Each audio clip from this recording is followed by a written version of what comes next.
This is a 2016 Passat SE, and according to Volkswagen, it's been updated. Really? Because I can't tell a difference.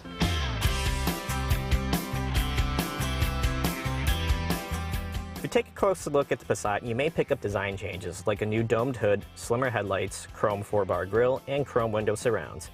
And for the first time on a Volkswagen sedan, LED head and tail lights are available.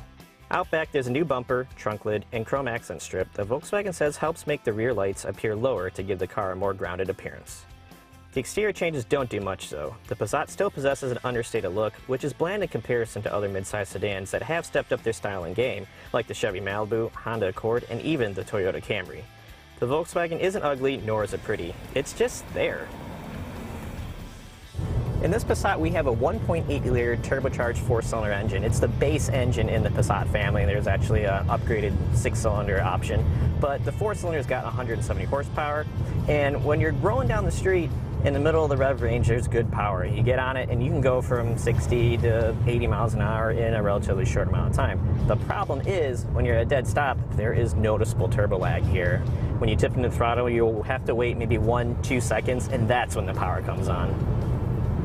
I already said this car looks bland, but one thing that isn't is how well this car handles for a relatively large mid-size sedan.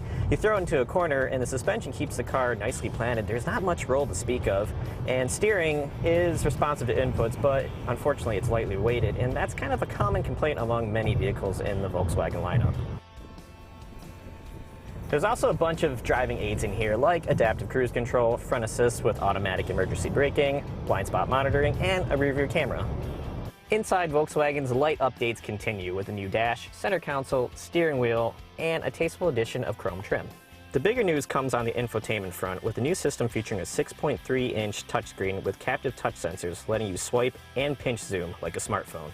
There's USB and Bluetooth connectivity that allows for 2 phones to be connected and used at once. On this SE with Tech model, navigation is also standard. VW's CarNet system is available and allows for Apple CarPlay, Android Auto, and MirrorLink capabilities. Is the 2016 refresh of the Passat significant enough to move the needle? I don't think so, but that doesn't negate the fact that it's still a solid mid-size sedan. For $30,000, you get a really good all-around car. It's spacious, it's got a huge back seat, a giant trunk, and there's also a ton of technology here with the new infotainment system.